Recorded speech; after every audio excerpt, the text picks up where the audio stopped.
sort of plumbing device, which in our mind is still very cottage industry. We have since developed our rainwater utility box. So what happens when in a new build or in a retrofit, right next to your electricity utility box and your gas utility box, which are those little galvanized boxes you'll see on the side of every house, we simply add a third one. Put it next to it. So instead of 2 boxes, you now have 3 next to your house. So your rainwater loop goes from your controller back into your utilities, your mains comes into the controller, and your pump feeds the control system, and you have a GPO where you just plug it in. All right? So it's a rainwater utility box. It's no longer this cottage industry type setup. It's basically a plug and play. It's cheaper for installation because it's more simple, and obviously this controls the whole rainwater system.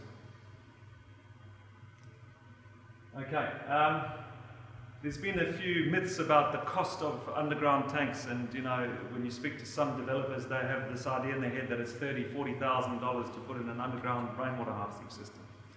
Okay, the hardware, which includes the tank, the riser, the lid, a controller, a pump, the filter. For the base system, you're looking at about $5,500 plus GST, excluding installation. And Simon will tell you that on a basic, it's all site specific obviously, but rule of thumb, you can rely on a cost of from $1,500 to $2,000 to have the install done if the house is rainwater ready. In other words, if the facilities are at the box, if you know what I'm saying, with the rainwater loop and the power in place. So it's not horrendously expensive. The 3,000 litre slimline system of $2,850, that includes a 3,000 litre slimline tank, a submersible pump, a controller, etc., etc.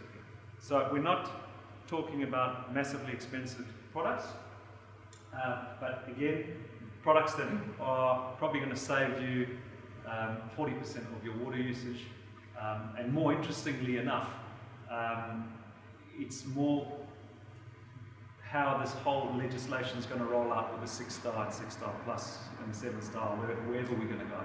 And if we just follow in the footsteps of Europe, there's a payback of about 2 years in Germany for a rainwater harvesting system, purely because of the cost of water. Our water is very cheap at the moment, but there is talk, and you would have all heard of it, that water is going to go up, not 2-fold, 3-fold, 4-fold, they're talking 10 and 15-fold.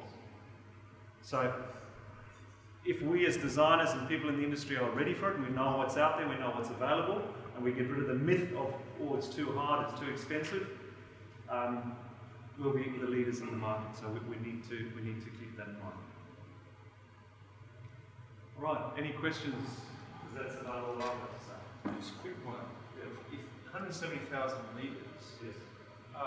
That's an annual rainfall, but you wouldn't, what storage tanks would you need to hold, considering using it all the time? Would you need 30,000 tank capacity or 20,000? Again, it depends on how much water you're actually going to be using. And if you look at the rainfall map, your tanks, I mean, most of the rainwater harvesting systems that we put in Perth are either a 5,000 or a 10,000.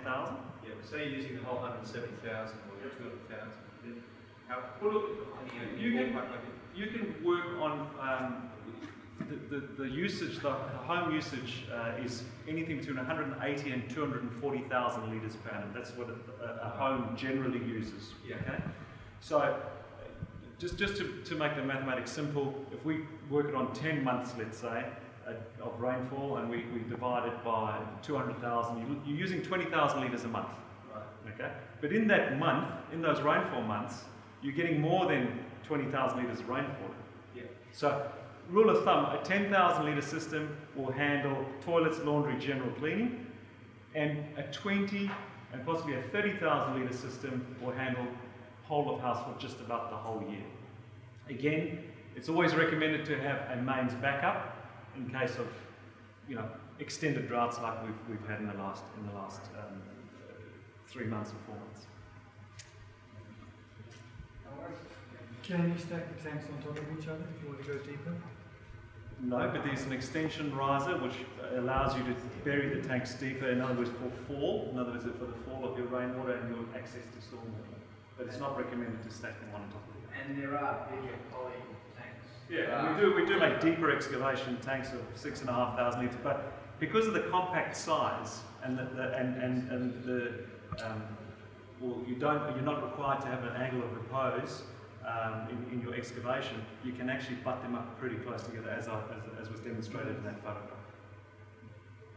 Just checking how it works about how water can't be used for drinking and certain treatments. Yes. What about all the rural homes that do that? How do they get around that? Well, the fact is that legislation tells us that we're not allowed to use, if you're on mains water, you're not allowed to use rainwater where there's human contact, unless you treat it. In the rural area, they're not. Are you sure that's right? Speak to the health department. Because it's not illegal to drink rainwater directly. Correct, because it's not plumbed back into mains. Because that's you who's opening the tap and putting it under the... You can have a tap on the side of your above ground tank and drink it yourself, no problem. Okay, as long as you've got it marked rainwater. Okay? But if you're putting it back through your home and you get a visitor who comes in and he drinks the water and there's some sort of... Miraculously, this country survived on for a couple of centuries. Absolutely. It's all legislation. So what you're saying, if there's no mains, it's not a... No mains, you can do whatever you like with your water. But it's the same health thing. Just that thing. Do you know why it is? Because they want you to pay your water rates. What if you were self-sufficient? Well, that's the problem with the costing as it is now, because the big swag is the service costs, which is not independent of how much you use. That's today. Yeah, that's just like power. Today it's still relatively affordable. Tomorrow, the next day, water is going up, and again it's going to be legislated. So let's get ready for it. That's all I'm saying. It's coming. Cool. Thank you. Thank you. No worries. Thank you very much.